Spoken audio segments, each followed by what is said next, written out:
gone for 120 years, some never seen by anyone outside the palace. Queen Camilla has quietly become the monarchy's top jewel hunter, reviving treasures shut away since Queen Victoria's time. Yes, Camilla loves her gems, but she's also been systematically resurrecting royal heirlooms, brooches that flashed once in the 1920s, Faberge wonders hidden for a century, pieces the world assumed were lost forever. Their price tags run into six figures, yet they lay forgotten until she pinned them to her lapel. Tonight, we unlock the vault to meet these comeback jewels and see how one queen turned dusty storage into headline sparkle. Before we begin, please support my channel by clicking on the like and subscribe buttons. Thank you. Now, here's where Camilla's story really begins, and it starts with jewelry that belonged to someone whose collection she clearly appreciates, the Queen Mother. Long before she was reaching into century-old mysteries, Camilla was working through pieces that had been sitting quietly in royal storage for decades.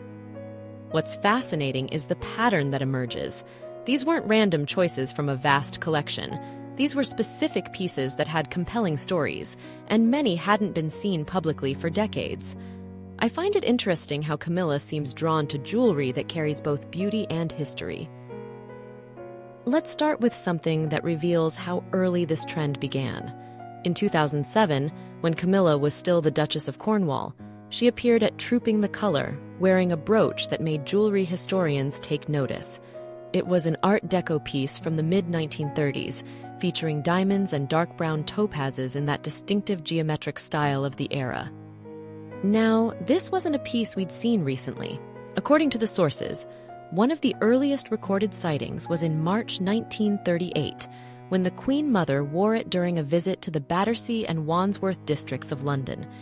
She was photographed leaving a housing estate on York Road after meeting residents alongside King George VI. But after that appearance in the 1930s, the brooch essentially vanished from public view. That we know of, and it never appeared on Queen Elizabeth II or Princess Margaret either. For nearly 50 years, this piece sat unused until Camilla brought it back to light. I love how she didn't save it for some grand state occasion. She just wore it to a parade, paired with pearls, and made it feel completely natural again. Since then, she's worn it to her royal tour of Canada in 2009 and to the Together at Christmas Carol service in 2022. That same instinct led her to something with even deeper historical resonance. In 2015, during a visit to New Zealand, Camilla stepped out wearing a diamond thistle brooch that hadn't been seen for over 60 years. This wasn't just any forgotten piece. It was pure Scottish symbolism, featuring two diamond thistles intertwined with scrolling leaves. The Queen Mother had worn this brooch regularly during the 1940s, particularly during the war years when she pinned it to her hats. There's photographic evidence of her wearing it when visiting airborne troops before D-Day in 1944 and at various Scottish events through the 1950s. Then, like so many pieces, it simply disappeared from view. When Camilla brought it back, she wore it to distinctly Scottish occasions: the opening of the Scottish Parliament in 2021, Queen Elizabeth's farewell ceremony in Edinburgh in 2022, and during Holyrood Week celebrations. The connection between the piece and its Scottish heritage remained intact, just with a new wearer carrying it forward.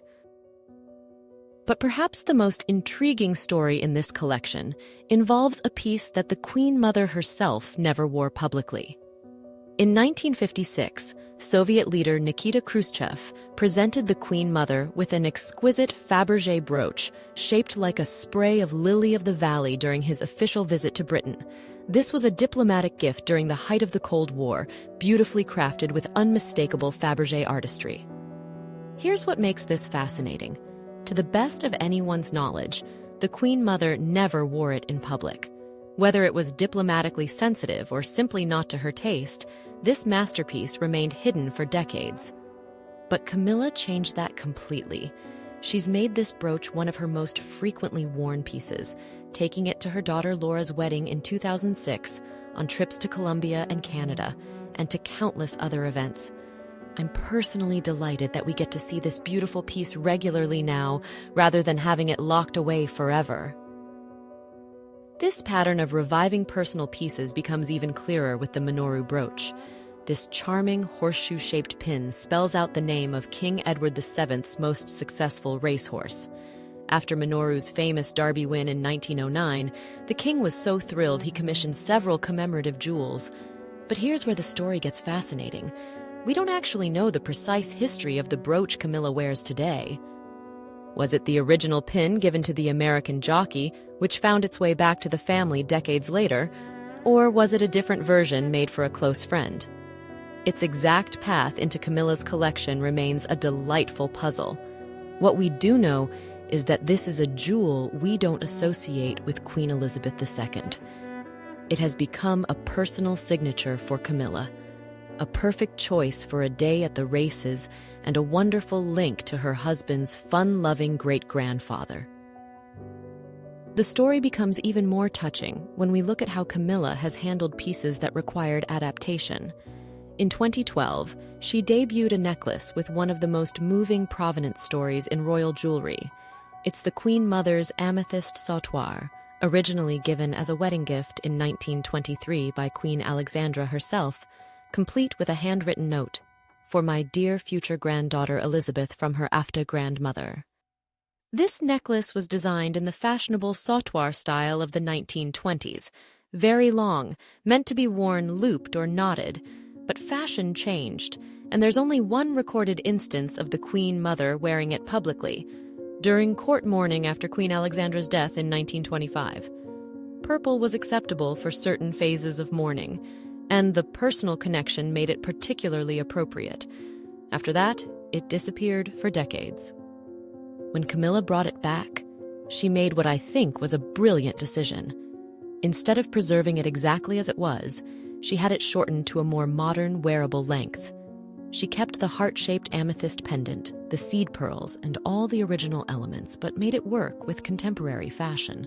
She wore it to the London premiere of Skyfall, paired with her own amethyst earrings. I think this shows real respect for the piece, honoring its history while ensuring it can actually be worn and appreciated. This balance between preservation and practicality appears again in how Camilla uses the Britannia brooch.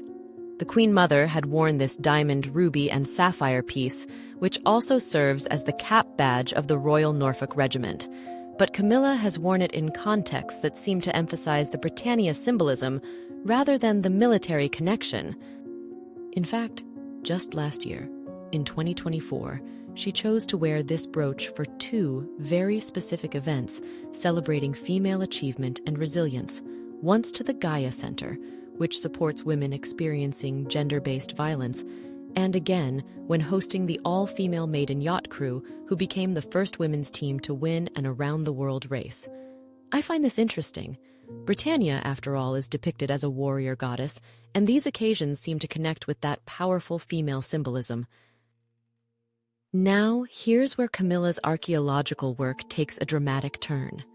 Having mastered the Queen Mother's collection, she began reaching deeper into royal history, into jewelry boxes that belonged to the most legendary queens in British history. The time frames we're talking about here aren't just decades. We're talking about entire centuries of silence. And perhaps the most emotionally resonant place to start is with a piece that connects 4 generations of royal women through a single, extraordinary story. In December 2023, during the Christmas service at Sandringham, Camilla appeared wearing a cross-shaped brooch that immediately caught the attention of jewelry experts. This wasn't just another forgotten piece.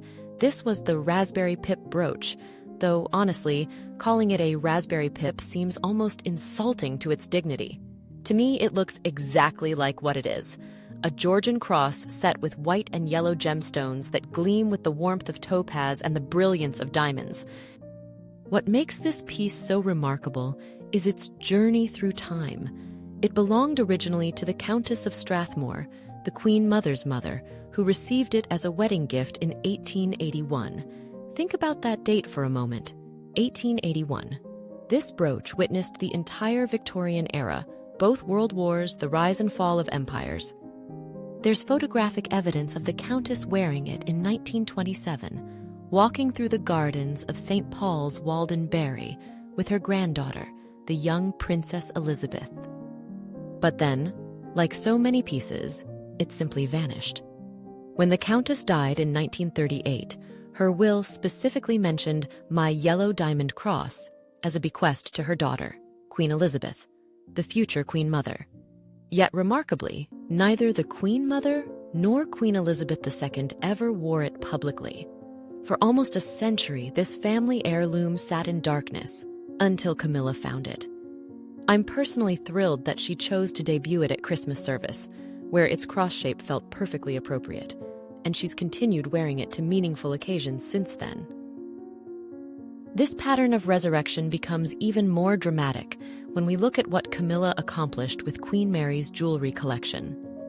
In June 2025, at Royal Ascot, she stunned the jewelry world by wearing something that had been missing for 89 years, the Rothschild diamond watch brooch.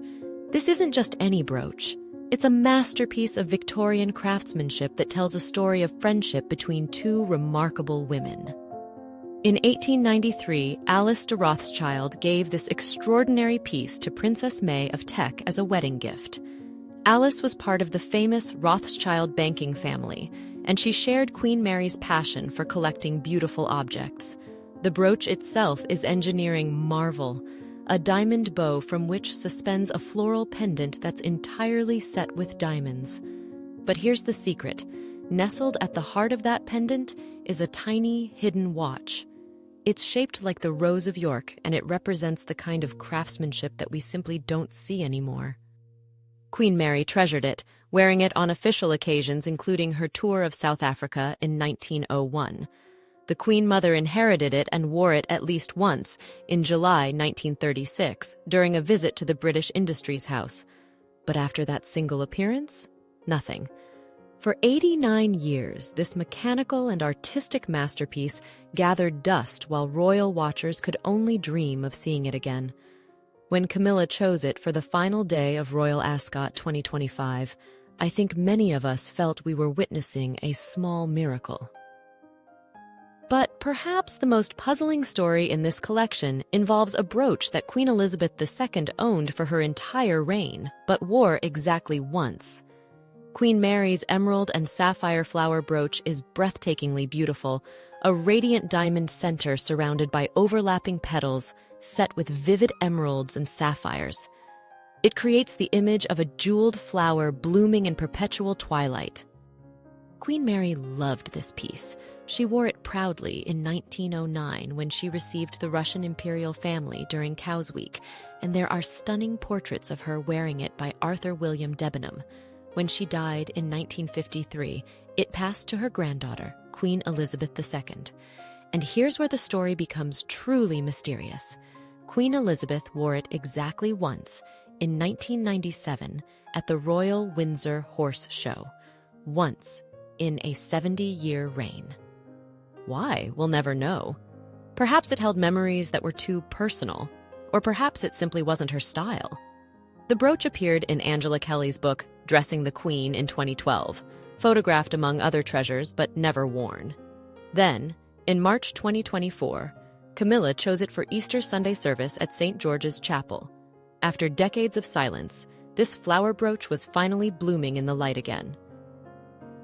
Now, we've seen jewelry that disappeared for decades, pieces that vanished for nearly a century. But what I'm about to tell you next represents something even more extraordinary. What if I told you that Camilla has worn a brooch that no one had seen publicly for more than 120 years? A piece that was possibly created by Faberge himself for a queen, yet remained hidden from the world for over a century? In March 2024, when Camilla represented the royal family at the Commonwealth Day service while King Charles was receiving cancer treatment, she made what might be the most stunning jewelry debut in recent royal history. She wore Queen Alexandra's aquamarine brooch, and I can barely contain my excitement about this piece. This is pure Faberge artistry, likely created around 1904 when Alexandra was celebrating her 60th birthday. It features a large aquamarine set within an intricate diamond heart, from which a second heart-shaped aquamarine hangs delicately from a diamond chain. The craftsmanship is extraordinary, the kind of work that made Faberge legendary. Experts estimate its value at £250,000. But here's what makes this absolutely breathtaking. Queen Alexandra may have commissioned it, but we have no photographs of her wearing it. When she died in 1925, it passed to Queen Mary. No public appearances. Queen Mary died in 1953, and it went to Queen Elizabeth II, who owned it for nearly 70 years and never wore it publicly. Not once. This masterpiece sat in the royal vaults for over 120 years, known only to archivists and historians who had access to photographic inventories. The timing of Camilla's choice feels significant too. Aquamarine is the traditional stone for 19th wedding anniversaries, symbolizing enduring love and devotion. She was representing Charles during his health challenges, wearing a stone that speaks to lasting commitment. Whether that was intentional or coincidental, I find it deeply moving. The complexity of royal jewelry inheritance becomes even more apparent when we look at pieces like Princess Marie-Louise's diamond sunburst brooch. This stunning example shows how jewelry can travel through both direct and collateral family lines across generations. Princess Marie-Louise was Queen Victoria's granddaughter, and this striking starburst brooch originally belonged to Victoria herself before being bequeathed to Marie-Louise in 1901. When Marie-Louise died in 1956, most of her jewelry went to different branches of the family. But this particular brooch went to the Queen Mother, who wore it occasionally through the 1960s and 1970s. After the Queen Mother's death in 2002, it passed to Queen Elizabeth II, where it essentially disappeared from public view, until 2021, when it was selected for Camilla, still Duchess of Cornwall at the time, to wear to the premiere of No Time to Die at the Royal Albert Hall. The symbolism feels right, a brooch shaped like a blazing star worn to celebrate British cinema. And then we reach perhaps the most historically significant piece in this entire collection, Queen Victoria's Hess Diamond Jubilee Brooch. This heart-shaped treasure, set with diamonds spelling out 60 inches in Cyrillic characters and featuring 3 blue sapphires, represents one of the most touching gifts in royal history. It was presented to Victoria in 1897 to celebrate her Diamond Jubilee by her Hessian grandchildren, the surviving children of her late daughter, Princess Alice.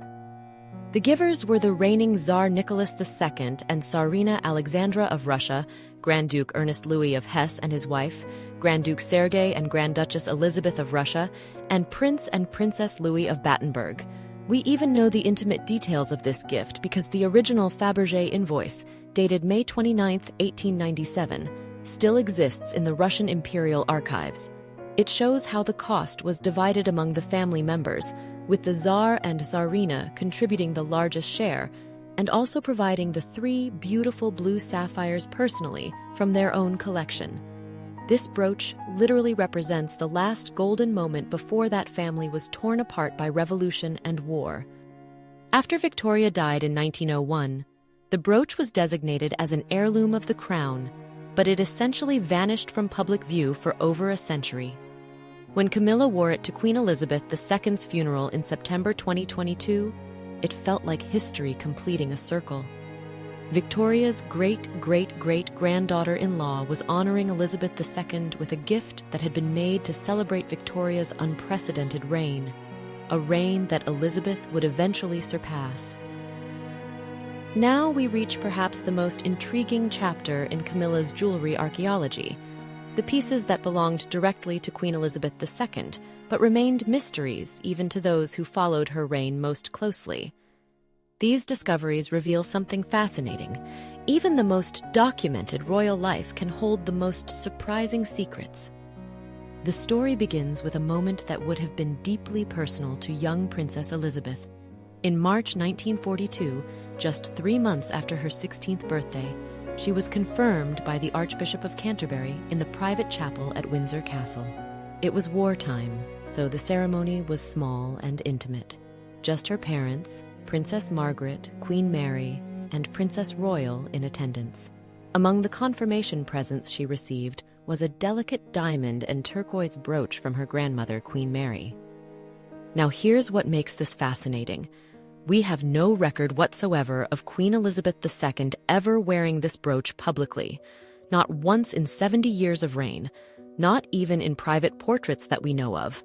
For 8 decades, this personal gift from one queen to another sat unused while the world had no idea it existed. When Camilla wore it for her German state visit in March 2023, royal jewelry experts were stunned. Here was a piece that had been waiting in the vaults since 1942, carrying all the weight of that wartime confirmation ceremony, that grandmother's love, and yet it had never seen the light of day until Camilla found it. The asymmetric floral design, with its diamonds surrounding 6 turquoises, looked as fresh and beautiful as if it had been made yesterday. This pattern of discovering Queen Elizabeth's unused treasures becomes even more perplexing when we look at pieces from her younger years that simply fell out of favor. Take the Cartier gold and sapphire flower brooches. These weren't ancient heirlooms. They were modern pieces, bought by her parents in 1942 and 1945. Princess Elizabeth wore them enthusiastically during her first tour of Canada in 1951, pinning them to her outfits in Windsor and Kingston, Ontario. She took them to Canada again in 1957, wore them to church services in Ottawa, and even brought them on her state visit to Washington. But then, mysteriously, they largely disappeared from her regular rotation for decades. They made brief reappearances in the 1990s, but by the late 1990s, they had vanished again. When Camilla wore them to the Royal Maundy service in March 2024, it felt like seeing old friends who had been away for far too long. That instinct for understated elegance also appears in another revival, a beautiful geometric diamond plaque brooch. Camilla debuted this piece on Christmas Day in 2022, and at first its origins were a mystery. Buckingham Palace later confirmed it belonged to the late Queen Elizabeth II, but its story almost certainly goes back further to Queen Mary. Jewelry experts point to photographs from the 1930s showing Queen Mary wearing what appears to be the very same brooch. Despite this long history, it's a piece we have no public records of Queen Elizabeth II wearing. After its Christmas debut, Camilla has worn this piece to high-profile events like Royal Ascot and the state visit to Bordeaux, bringing a jewel with a quiet but deep history back into the regular rotation. Perhaps the most emotionally powerful discovery involves a piece with the most innocent of origins. In November 2023, when Camilla attended the Royal Ballet's performance of Don Quixote, she wore a delicate pendant featuring a diamond ribbon from which 2 gem-set clusters were suspended, one with a pink topaz, the other with a sapphire. Buckingham Palace confirmed it had belonged to Queen Elizabeth II, but nobody could recall seeing it before. Then came the revelation. Royal jewelry enthusiasts discovered a 1936 portrait of 8-year-old Princess Elizabeth wearing this very necklace. There she was, Marcus Adams's famous photograph, this tiny girl wearing what appears to be the same pendant, though in the original, there seems to be a pearl drop as well. For nearly 90 years, this childhood treasure had been sitting quietly in the collection, carrying all those memories of a little princess who had no idea she would one day be queen. But perhaps the most dramatic moment in this entire treasure hunt came in December 2023, during the diplomatic reception at Buckingham Palace. Without warning, Camilla appeared wearing something that made jewelry experts around the world do double takes: a massive diamond stomacher that absolutely nobody had ever seen before. This wasn't a revival. This was a revelation. The Belle Epoque-style piece, with its elaborate diamond tassels and intricate construction, clearly belonged to the early 20th century. Buckingham Palace confirmed it came from the Queen Mother's collection and was likely part of the famous Greville bequest from 1942, when Mrs. Ronnie Greville left the Queen Mother over 60 pieces of jewelry. But here's what's extraordinary. If this stomacher had been in the royal collection since 1942, why had nobody ever seen it? Not on the Queen Mother, not in any of her portraits, not even mentioned in catalogs of her jewelry. It was as if this magnificent piece had been waiting in complete secrecy for over 80 years, known only to a handful of people with access to the deepest royal vaults. This discovery made me realize that our understanding of royal jewelry collections might be just the tip of the iceberg. If something this significant could remain secret for 8 decades, what else might be waiting in those vaults? As if to prove this point, throughout 2023, Camilla regularly wore pearl and gemstone drop earrings that British Vogue eventually confirmed had belonged to Queen Elizabeth II. The earrings feature sapphire and ruby accents around pearl drops, representing the colors of the Union Jack, yet again, pieces we'd never seen before. And then, there are the personal touches that remind us Camilla has her own relationship with royal history. Her Prince of Wales feathers brooch, with its diamond setting and gray pearl cluster, has been in her collection since the 1990s. She wore it at her civil wedding ceremony in 2005, and it's been reported to have connections to King Edward VII and, intriguingly, to Alice Keppel, her great-great-grandmother, who was Edward's companion. These modern additions to ancient discoveries create a fascinating timeline. Camilla isn't just a curator of historical pieces, she's actively writing new chapters in the story of royal jewelry, connecting her own life to centuries of royal tradition while bringing forgotten treasures back into the light. What strikes me most about this entire archaeological project is how it reveals the true scale and mystery of royal collections. We thought we knew what Queen Elizabeth II owned, what she wore, what she treasured. But Camilla has shown us that even the most documented reign in history held secrets. Jewelry that sat unused for decades, pieces that were never photographed, treasures that were known only to those with the keys to the deepest vaults. And somehow, Camilla seems to have those keys now, and the instinct to know exactly when and where to use them. I would love to know what you think. Which of these revivals surprised you the most? Was it the sheer artistry of a piece like Queen Alexandra's aquamarine brooch, or the deep emotional history of the Hess Diamond Jubilee brooch? And perhaps the most tantalizing question of all, what kind of treasure do you think might still be waiting to make its debut? If you've enjoyed this journey into the royal vaults, I'd be so grateful if you'd consider liking this video and subscribing to the channel. It truly helps, and it ensures you won't miss our next story. Thank you so much for watching, and I look forward to seeing you again soon.